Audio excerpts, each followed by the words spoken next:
some takeouts from my masters, as Russell mentioned, and we can go to the next slide. And I'll try and be quick, but a super quick introduction is what is the KZNSA? And its number one attribute is that it's a member-based society. It was founded in 1905 as the second oldest visual arts organization in the country after the ABA in Cape Town. It's independent and self-organized, and I want to revisit the self-organized, the concept of being self-organized and how it speaks to collaboration.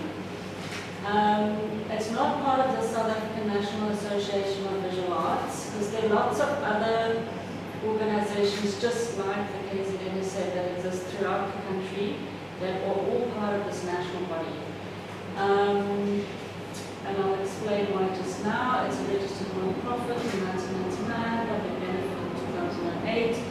It is not part of any municipality, province or national government. It's not permanently funded by any of their partners. So many misconceptions about this, that we are somehow part of the city and we funded and what's our problem?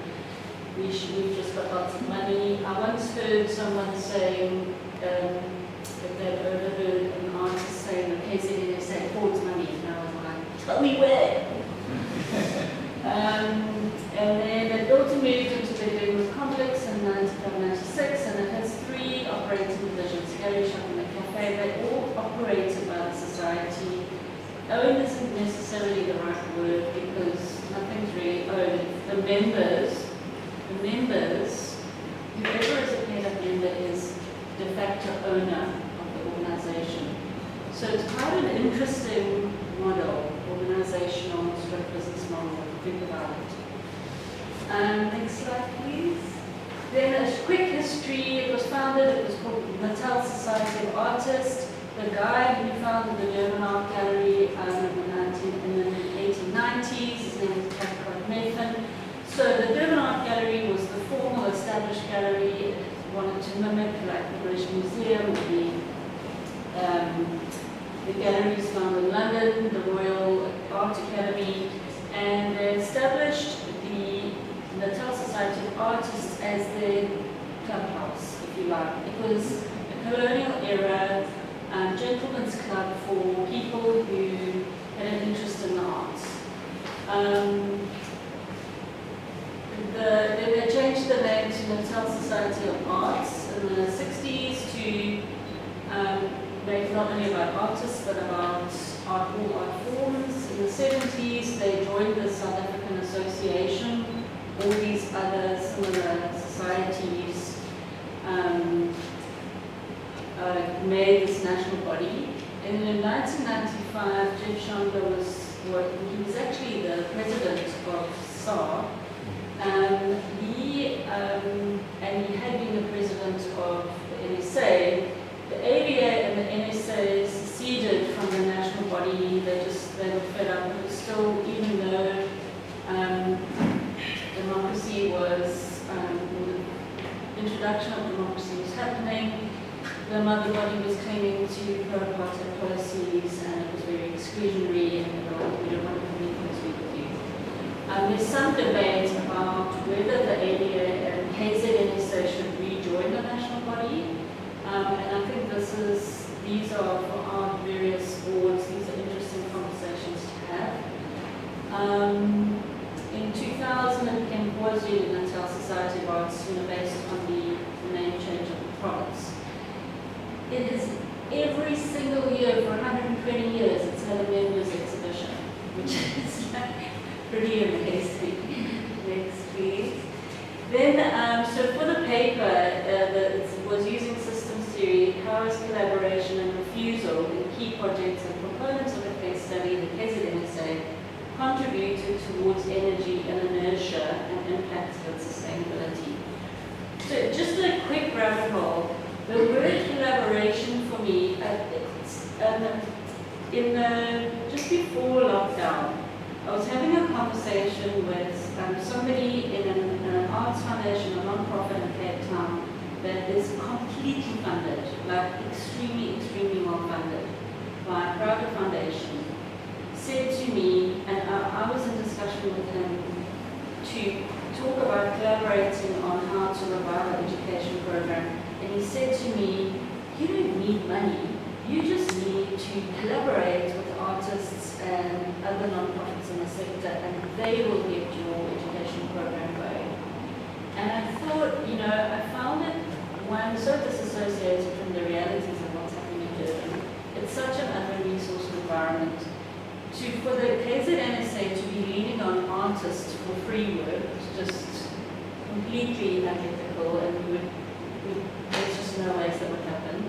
And then to be assuming that other organizations who were struggling, African Arts Centre, Kanzi, that aside, all under-resourced organizations say, hey, come and like work for free and we build our education programs, found it completely unrealistic, and it really sparked this train of thought that said, collaboration is not a global cure-all. It's not like a magic wand that you wave.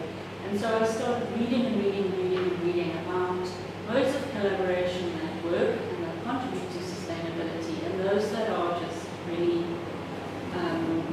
sort of rhetoric and throwaway lines.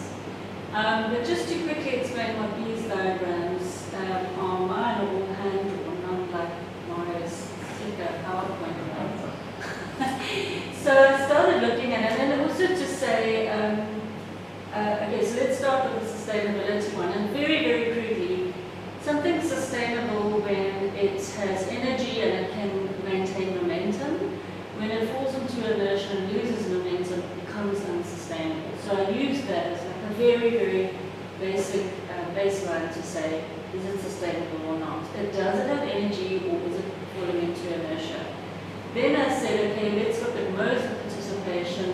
One is collaborative mode of participation, and one is refusal, which is an intentional act of non-participation. And then how do those things generate, or how can both have these two kinds of participation, each valid in their own right?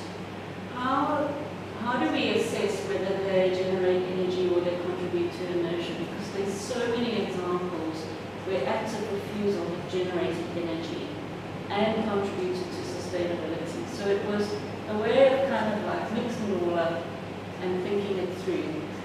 And then, so it's just some quick definitions, if you'll bear with me. So systems theory, this amazing thinker, Donatella Meadows. The system is a set of elements that are interconnected, they produce their own pattern of behavior. They are self-organized, which I find relevant to the KZNSA as well. And then there's a South African complexity theory, Ariba Prisa, who I'm a huge fan of, who says that complex systems thinking offers a way of interconnected thinking about the world that allows us to see the dynamic behavior and patterns of change that systems display. Then sustainability is more than financial stability. True sustainability is financial resilience, social justice, communal well-being, environmental responsibility. And in my dissertation, I added cultural sustainability.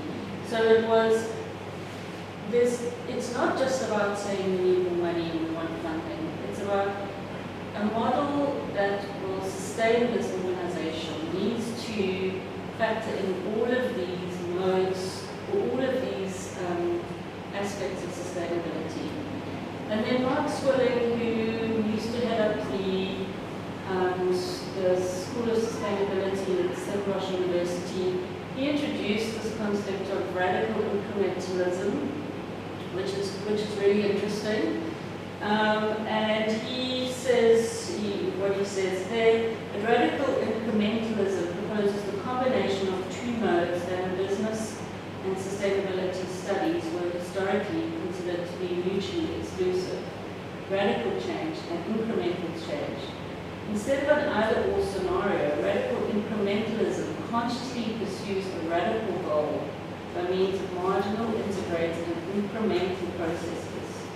It's increasingly recognized as effective when needing change in large-scale systems that are stuck in irrelevant modes, and the KZNSA certainly can get stuck in irrelevant modes. So it is quite a nice. And then, as I mentioned, sustainability is an entity facility that can maintain energy, it continues with momentum on its own, and when it falls into inertia and stores, it becomes unsustainable. I explained participation, collaboration, and refusal earlier. And then, you know, refusal is an active and potentially generative state of non-participation that defines its positionality as a matter of rejecting or denying your own behavior, ideology, or existence. Next slide. Then my hand-drawn Cartesian plane, I said, okay, let's collaborate. On the axis is, never remember where it's y-x. On the one axis is participation, and on the other axis is sustainability, according to my little bubble drawings. So on the sustainability axis, there's inertia and energy. On the participation axis, there's collaboration and refusal. And then you get these four quadrants. And I said, let's look at the projects or initiatives of the KZNSA and go, where do they sit?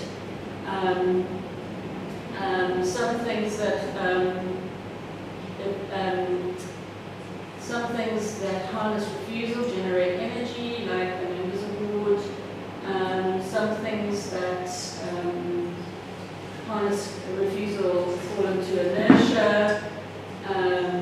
Examples, there was collaboration that fell into inertia, when the collaboration didn't work, and an example about Retail Gallery. And then when there's collaboration and energy, and then some examples there. So next slide, and then basically just to say how inadequate Cartesian plane is, because it's just developed by Descartes, who's the father of dualism, and it just became completely limited. It uses global methodologies and ways of thinking that are reductionist and lead to binary either-or theories, and it doesn't allow for the complexity that's actually in play. So, systems theory. So it was about taking all that stuff, sitting in the Cartesian plane, which is very categoric, and it's neatly fit everything in which quadrant it belongs, and going, it's a very dynamic system, and it looks more like this. All of these arrows indicate feedback loops between each entity. Some of those feedback loops are energetic, some are sluggish, some have positive feedback, some have negative feedback. And so it became a way of thinking about the KZNSA as a system, as an inherent system that needs to understand its own potentialities and weak points in the system. So basically, same theories, new way of thinking, focusing on interconnected, interdependent, dynamic systems, rather than parts that need to be analyzed or isolated and analyzed. And I put the building in there because it's very much part of the ecosystem. This collective thing here at the bottom is amusing to me because it lasted about 3 months. Considering the 120-year history, it's super unsustainable. So anyway, next slide. And then the next thing says, okay, well let's actually zoom out of it, because that operation center operates in a system of a council, a constitution, all these subcommittees, members, and it doesn't just sort of sit there alone. It's part of this actually very incredible system. So this just describes how all of these things work together and what the system does. I don't want to run out of time. Am I being timed? No. How many slides do you have? I'm just past halfway. Yeah. Okay, now we'll. You're done. Yeah, we'll definitely need to. Okay. Can we maybe give you another 5? No problem. Okay. So the next slide, please. So this is our vision statement, the KZNSA vision statement. I believe written by when he was president. Oh, God. Yeah. So thanks to Russell. Next slide. And then basically, one of the aha moments in the whole thing was to say, just to quote Donatella Meadows again, she talks about the leverage point, and it's a place within a complex system where a small shift in one thing can produce big changes in everything. And it was this realization that members, or the membership program, is the leverage point for the KZNSA system. And that if we can get that right, and if we can really understand what that is and honor it, it's the answer to our sustainability questions. So that in a nutshell is it. Lots of observations there, but just maybe the closing slide. I think this is the last slide. Yeah. So basically, back to collaboration. It's not a global cure-all, but it can be harnessed in ways, and these are just some of the ideas, moving from transaction to collaboration with members, a bottom-up participatory space, where there's collaboration and peer-to-peer forums, and it aligns the membership program with the sustainability goals and include financial, social, communal well-being, and cultural sustainability. And just in closing, I find it fascinating that the KZNSA, a self-organized entity, has survived by unwittingly adopting radical incrementalism, which is modes of adaptation, and just by consistently adapting.